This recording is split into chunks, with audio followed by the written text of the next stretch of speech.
अभी हम लोग कृषि विज्ञान केंद्र में बैठे हुए हैं और हमारे साथ जो है डॉक्टर आरबी सिंह सर हैं और आपसे हम जानेंगे। सबसे पहले सर आपका स्वागत है यहाँ पे हमारे चैनल धन्यवाद पे। धन्यवाद भाई साहब। तो हम सर से ये जानेंगे कि चूंकि अभी मानसून ने दस्तक दे दिया है और पौधरोपण का समय हो गया है, लोग अपने खेत तैयार कर रहे हैं, अपनी नर्सरी तैयार कर रहे हैं जिसमें पौधरोपण उन्हें करना है।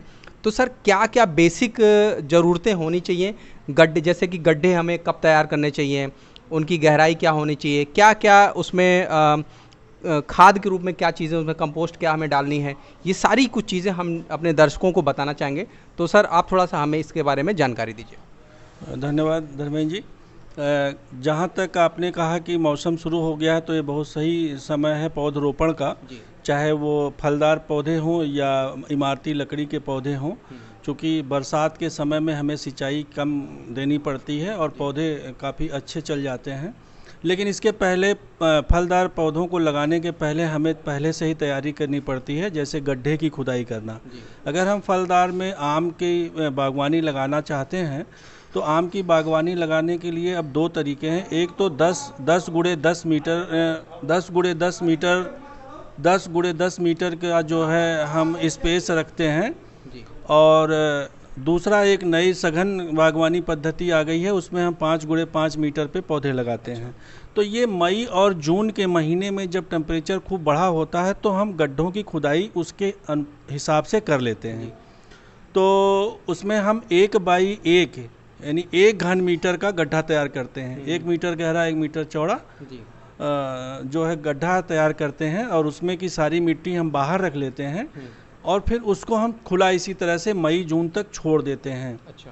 ताकि उसके अंदर जो है खूब सूरज की रोशनी जाके उसके अंदर जो भी कीट बीमारी फंगल हैं वो मर जाए। खत्म हो जाए। जी। इसके बाद फिर हम जून के प्रथम द्वितीय सप्ताह में उसमें गड्ढों की भराई करने के लिए जो है 2-2 टोकरी सड़ी हुई गोबर की खाद लेते हैं। उसमें 50-50 ग्राम जो है डीएपी डालते हैं, कुछ थोड़ा बहुत माइक्रोन्यूट्रिएंट डालते हैं और उसमें अगर सबसे बेहतर होगा कि जैव दीमक के रोकथाम के लिए और फंगल रोकथाम के लिए जो फंजीसाइड लगते हैं उसमें बवेरिया बेसियाना और ट्राइकोडर्मा, ये 2 वेरिएंट हैं। जो बवेरिया बेसियाना है ये दीमक को प्रभावी तरीके से नियंत्रण करता है और जो ट्राइकोडर्मा है ये फंगल बीमारियों को नहीं आने देता है। उसमें मिला करके और हम उस गड्ढे में भराई कर देते हैं। आधी मिट्टी को हम किनारे कर देते हैं, बाकी मिट्टी में हम वो सारी चीज़ें मिला करके गड्ढे को खूब भर देते हैं। भरते समय उसकी ज़मीन की लेवल से उसको थोड़ा सा ऊंचा रखा जाता है और सेंटर में हम एक लकड़ी गाड़ देते हैं और फिर या तो हम बरसात का इंतज़ार करते हैं या बरसात अगर देर से हो रही है तो हम उस खेत को भर देते हैं पानी से, ताकि जो मिट्टी हमने डाली है वो बढ़िया से गड्ढा बैठ जाए और जो लकड़ी हमने लगाया था वो बीच में आपको लकड़ी दिखाई देगी। फिर हम उन गड्ढों में, तैयार गड्ढों में जून के आखिरी सप्ताह में या जुलाई के प्रथम सप्ताह से हम उसमें अच्छी नर्सरी से, विश्वसनीय नर्सरी से या जो हमारे इंडो इजराइल प्रोजेक्ट है बस्ती का, वहाँ पे जो बहुत ही हाई क्वालिटी के आम के, अमरूद के, लीची के या अन्य तमाम तरह के पौधे उपलब्ध हैं, अपनी इच्छा के अनुसार हम उसका ला करके और सेंटर में हम उसको रोपाई कर देते हैं। लगाने के बाद एक चीज़ का हम विशेष तौर पे ध्यान रखते हैं, जब हम पौधा का रोपण करते हैं तो उसमें पानी डालने के बाद खूब उसको काफ़ी अच्छी तरीके से दबा दिया जाए, ताकि उसमें जो हवा है, एयर है, वो अंदर से बाहर निकल जाए। उससे क्या होता है कि पौधे मरते नहीं हैं। वहीं पे किसान भाई चूक कर जाते हैं, जो लोग ऐसे ही लगा के हल्का सा ढक देते हैं और पानी डाल देते हैं तो उसमें एयर रह जाता है और वो कुछ पौधे उसमें मर जाते हैं। तो ये प्रिकॉशन अगर हम लेते हैं तो बहुत अच्छा हमारा ये हम बागवानी आम की कर सकते हैं। फिर अगर हम इमारती लकड़ी वाले जो पौधे हैं उनकी बात करें तो अभी हम लोगों ने कोविड-19 से ये सीखा कि हमें ऐसे पौधों का चयन करना चाहिए जिसमें हमें ज़्यादा से ज़्यादा ऑक्सीजन मिले। तो ऐसी ज़मीनें जो सरकारी ज़मीनें हैं या सड़क के किनारे की हैं, उनमें अगर हम वृक्षारोपण कर रहे हैं या गांव के किनारे कर रहे हैं, तो इस बात का हम ध्यान रखें कि उसमें ज़्यादातर ऑक्सीजन देने वाले पौधे जैसे नीम है, पाकड़ है, बरगद है, पीपल है, इस तरह के पौधों का अगर हम इस्तेमाल करते हैं तो वो काफ़ी अच्छा होगा। अगर हम नीम लगाते हैं तो स्वास्थ्य की दृष्टि से देखें तो ये बहुत अच्छा है, और उससे हमको जो उसका बायो प्रोडक्ट मिलता है, जो बीज और वो मिलता है, निमकोरी जो मिलती है, वो उससे हम जैविक रसायन भी बना लेते हैं और हम कीटनाशक बन जाता है, उसको हम प्रयोग में ले लेते हैं। और जो हमारा पीपल, बरगद और पाकड़ है, उसको अगर हम लगाते हैं तो उससे भी हमको ऑफ सीजन में जो हमारे गांव में जो बकरी पालन का लोग काम करते हैं या अन्य जानवर जो पालते हैं, उससे भी उसको एक चारा मिल जाता है, पत्तियों से उनको चारा मिल जाता है, और हमारे गांव का जो वातावरण है वो बढ़िया होता है, ऑक्सीजन का उसमें सुचारू रूप से संचार होता है गांव में, तो अब ऑक्सीजन उससे लोगों को अच्छा मिलता है।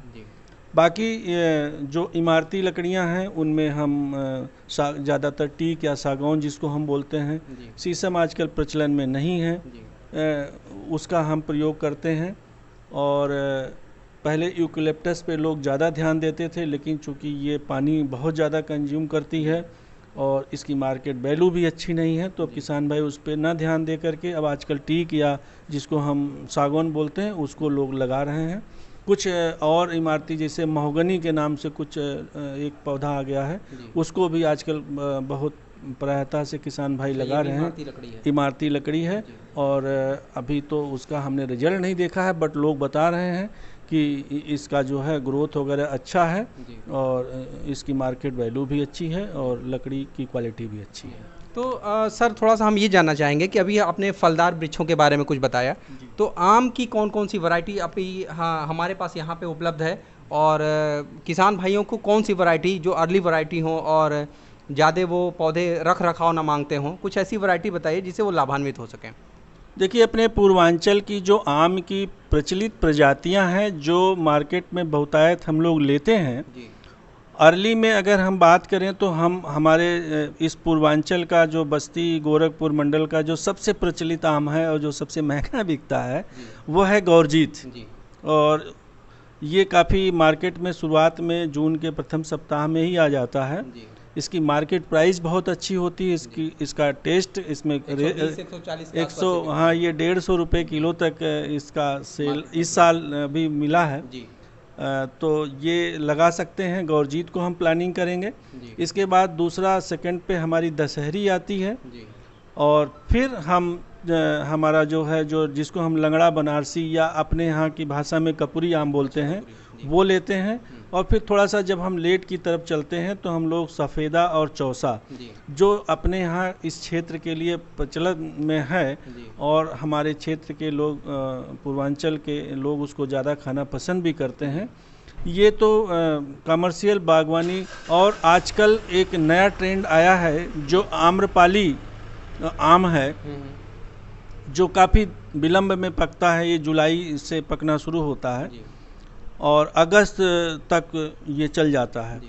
तो लास्ट में हमको इसकी प्राइस भी अच्छी मिलती है। और दूसरी सबसे ख़ास बात आम्रपाली में है कि इसमें फलत हर साल आती है। तो इधर अभी अपने पूर्वांचल के जो सिद्धार्थ नगर, संत कबीर नगर और बस्ती जनपद के कुछ इलाके हैं, वहाँ पे किसान भाई अब इसको प्राथमिकता पे लगा रहे हैं। और इसका भी एरिया, इधर हम लोग बलरामपुर साइड में गए थे, उधर भी इसको लोग बढ़ा रहे हैं, क्योंकि ये बाद में पकता है, हर साल इसकी फलत होती है और खाने में इसका टेस्ट भी बहुत अच्छा है। तो इसकी बागवानी हम कर सकते हैं। इसके अलावा जो कुछ कलर्ड पौधे हैं जैसे अंबिका है, नामिका है, अरुणिमा है, टॉमी एटकिंस है, सूर्या है, पूसा पीताम्बरी है, ये एक्सपोर्ट क्वालिटी के आम हैं। इनमें इनके पौधे बहुत बड़े नहीं होते हैं और इसमें जो हमको प्रति वृक्ष फलत मिलती है वो अगर हम कमर्शियल रूप से कर रहे हैं तो उतनी ज़्यादा नहीं मिलती है। अच्छा। इसकी मार्केट वैल्यू बहुत अच्छी होती है और इसमें थोड़ा सा शुगर का अगर हम प्रतिशत देखें तो थोड़ा कम होता है। लाइट मीठा होता है और हल्का खट्टापन लिए होता है, तो ये शुगर के जो पेशेंट होते हैं उनके लिए बहुत ही फ़ायदेमंद मुफीद है। उनको खाने में इससे थोड़ा सा शुगर का प्रभाव कम आता है, तो हम उसकी भी बागवानी कर सकते हैं, बट उसके लिए हमें मार्केटिंग के लिए शहरों की तरफ रुख करना पड़ेगा, तो ये हम कर सकते हैं। तो सर, आपने हमारे दर्शकों को ढेर सारी जानकारियाँ दी। हमारे किसान भाई ज़रूर इन जानकारी से लाभान्वित होंगे। और सर, आपने इतना अमूल्य अपना समय हमें दिया, जिसके लिए हम ढेर सारा आभार आपको व्यक्त करते हैं। और आगे हम लोग फिर कुछ जानकारियों के साथ इस केंद्र पे आएंगे। और अभी थोड़ा सा सीज़न, कुछ चीज़ों के लिए सीज़न ऑफ चल रहा है, लेकिन जब ये सीज़न ऑन होगा तो हम लोग एक बार फिर से यहाँ पे विज़िट करेंगे। तो सर, आपका बहुत बहुत धन्यवाद। धन्यवाद।